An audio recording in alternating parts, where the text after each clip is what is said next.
Hey everyone, James from the Flying Guillotine here, bringing you another film review. Today going to be talking about an all-time classic Shaw Brothers film. Definitely one of the most famous, most iconography of all of the Shaw Brothers films, but it does say something because they made an awful lot of martial arts films and an awful lot of very good martial arts films from kind of that golden period from Come Drink With Me, come 1966, I think, to the mid-'80s when they stopped production on films. So just so everyone knows, I will be spoiling the film. The film, of course, is the Five Venoms, or the Five Deadly Venoms, as it's known, 1978, a film which I was first introduced to just through the Wu-Tang Clan, where you hear those different samples from the English dub version of different styles. I think is what they used in a lot of their songs. And then eventually I did see it about 13 years ago at this point when I was just coming out of college. So it's been a while since I had seen it, so I wanted to bring it on with the new Shawscope Arrow Blu-ray. So I'd been rewatching a lot of these Shaw Brothers films from that.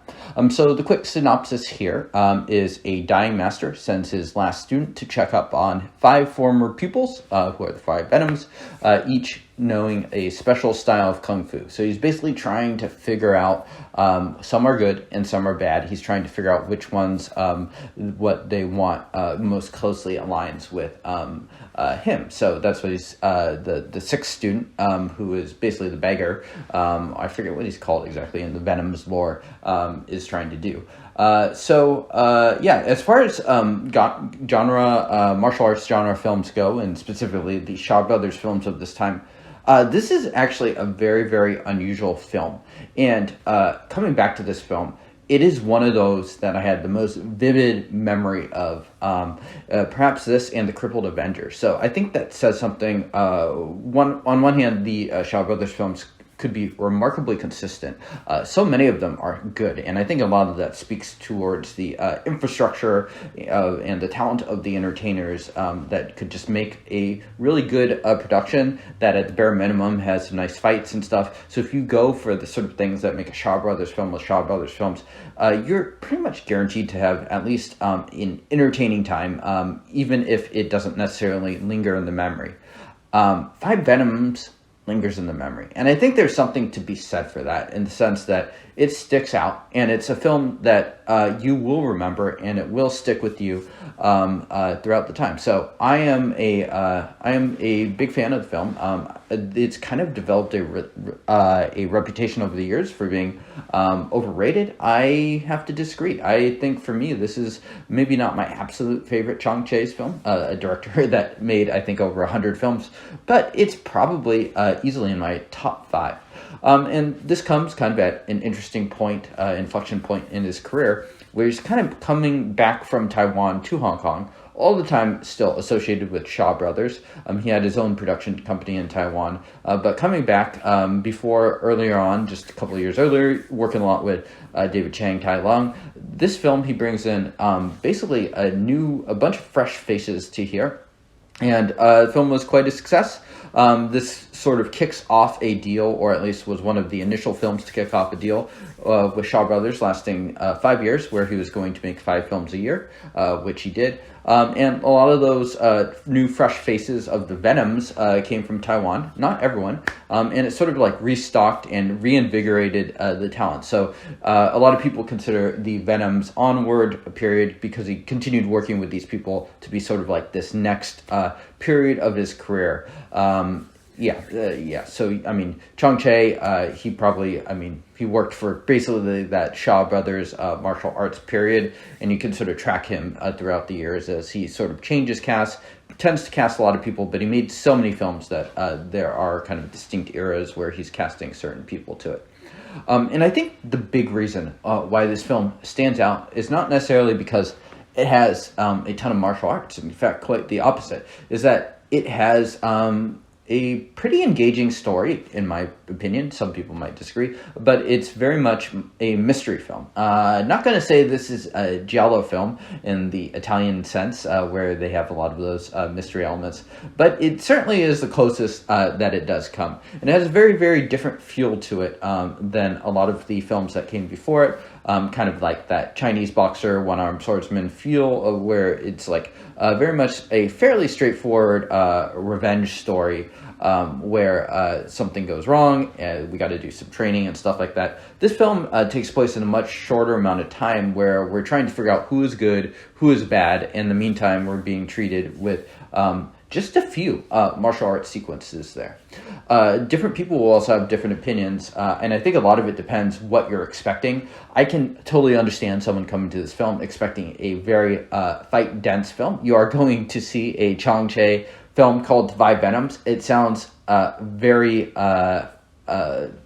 sounds heavy in fights, but that's really not the case here. There's just a couple of fights until our basically 5 or 6 minute conclusion. So if you're someone that really likes just nonstop balls to the wall action, this is not really the film for you. So if you come in with those expectations, I think it kind of defies them in a way. For me personally, I actually like it when a film is a little bit lighter on the martial arts. I don't need sort of that raid style, just nonstop fight.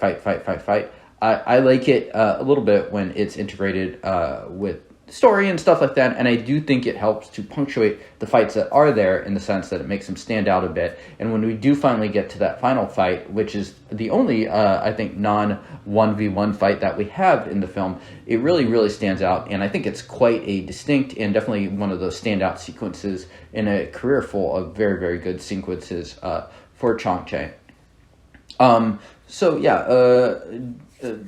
One thing that I think makes the Venom so iconic is certainly the distinct fighting styles and the way they're named. The way they are named is genius. The way they're introduced is really smart, and I think works really well. Basically starts with this scene where we're kind of in a sauna where the dying master is talking to his 6th student, and he basically just talks about all 5 of these students, and we see basically different styles that they're fighting. We see the Centipede first, who is very fast. We see the Snake, who kind of does this thing where he's on the ground, and then we see who is next? The Lizard, I believe, or is it the Scorpion? I forget. Lizard and Scorpion, and we see people on the walls, and then we finally see the Toad, who basically has this invincible armor sort of situation.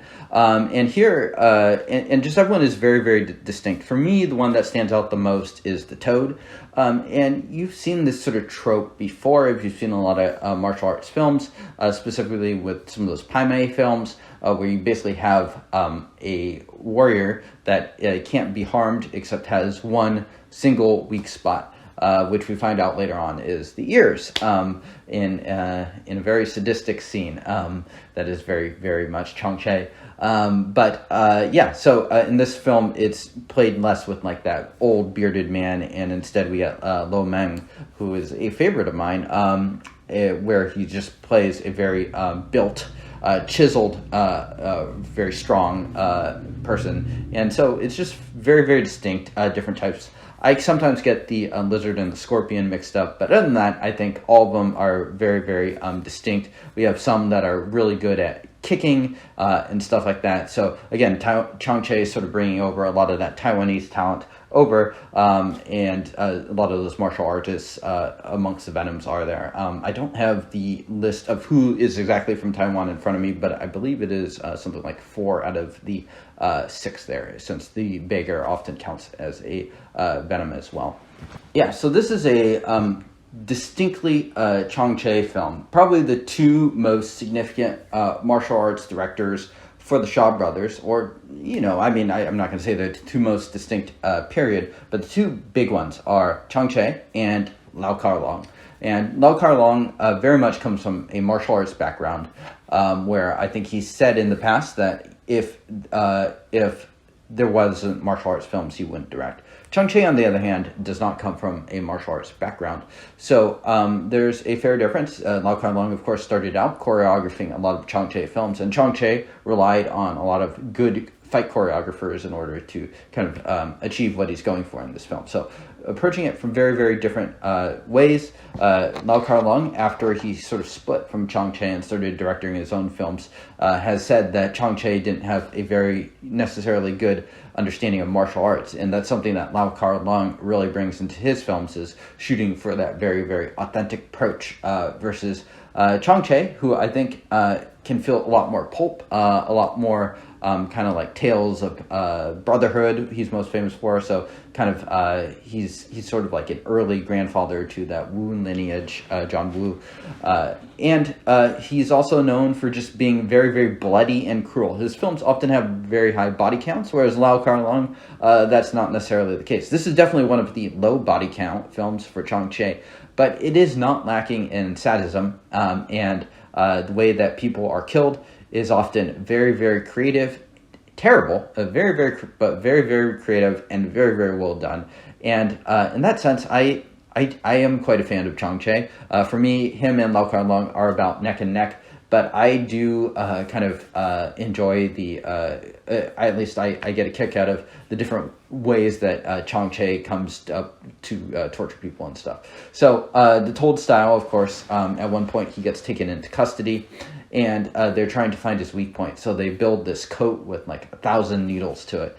So there's stuff like that. That's just like, probably not the first time that's been invented, but I like it, and it works really, really well. And so the Toad does eventually die, but he is heavily beaten and tortured, and especially once they find his weak spot, he is clearly going through a lot of pain before he's eventually waterboarded, essentially, to death.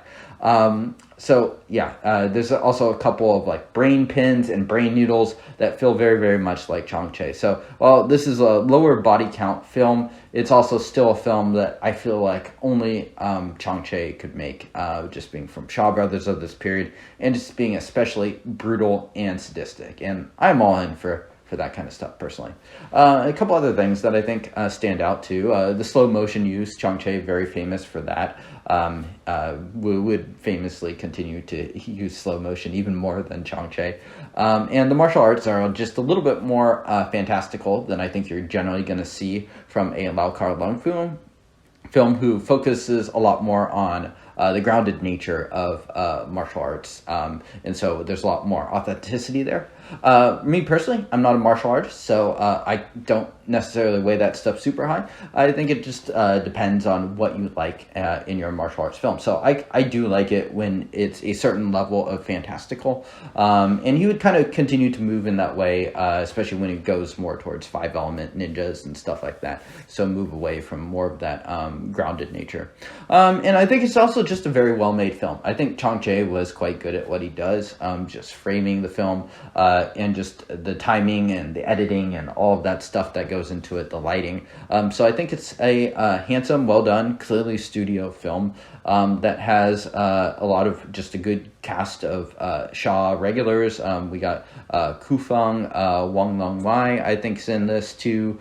So just a lot of good, solid people working on this film. Soundtrack also, I think, pretty unusual and works pretty well too. I like that one. Sometimes Chang Cheh, he will have a score in his films that are like, whoa, I like that. And this is one of them. Another one I watched recently, new One-Armed Swordsman, has really a bouncing soundtrack that reminded me a lot of the spaghetti westerns that I really dug. Great film too. I held out on watching that one for a long time because I knew it didn't have Wang Yu in it, but I think that's a really good early 70s Chang Cheh film. So just to quickly cap on the fights, this is the first martial arts film review I've done, so let me know how it is. Feels quite different from reviewing Giallos. The feel of it and the appeal of it are very, very different. But yeah, so less fight density, which I'm okay with because the fights that are in this are very good, and it kind of makes you sit up and pay attention to those fights when they do occur. A standout for sure is the Toad versus Centipede, which is our first real big fight here, where we get to see the two Venoms stand out. And I think it's just a really, really fun fight in the sense that we see such distinctive fight styles there. The Toad being kind of like this immovable object, and the Centipede being extremely fast. Yeah, so that's definitely a really good one. We see Toad versus Snake at some point too, which is entertaining but a bit fast. But I think by far the best fight in this is the conclusion, which is our first fight, I believe, where we really get to see basically a couple 2v2s pair off with the beggar finally jumping into action. And a lot of these Taiwanese performers had more of an acrobatic background. So one criticism you'll see sometimes is it doesn't seem like they're actually trying to hit each other. And I get that. At some points, it can definitely feel a little bit like dance. But I also find it to be wonderful and just awesome to watch. So seeing sort of them spring into action into sort of this 2v2, when we've had this very slow burn film almost, especially for a Shaw Brothers Kung Fu film, that it's just building, and there's only basically one death for that first 85-90 minutes of the film with Toad, and finally we have the final showdown where there are just a lot at stake. Love that conclusion. Definitely an all-timer. Even if you don't watch the film, I mean, you should watch the film because it's a great one, but you should check out that final fight because it's really good, and I really like it. Who won? Definitely Cheh, sort of bringing this last part of his career there. So I think I'm a big Cheh fan, and so this is definitely a film that, in my view, is not overrated. Is it my number one Cheh film? Probably not. I think I like Crippled Avengers more. There's some other ones that I like maybe about equal to this, but it's definitely amongst the very best in my view. And it's one that, again, I think is going to be one of those few Shaw Brothers films that really sticks in your memory in a way, partly because it's part of pop culture, but partly because it's just very, very different. And we just are introduced to all these different fighting styles that are very, very distinct. I mean, it says something that we refer to Lo Mang in these other films as like, oh, it's the Toad again, even when he's not playing a character that's anything like the Toad, or, oh, it's the Scorpion. So hugely influential film, but I think also just a very, very good film. I think sometimes people can write this off as just being like famous because of Wu-Tang or something like that, but I think it is quite a good film that holds up today. So let me know what you think of the Five Venoms. Let me know what your favorite Cheh or your favorite Venoms films are. I think I will probably be doing Crippled Avengers next, as that is the next Blu-ray in that set. So I will see y'all next time. Cheers.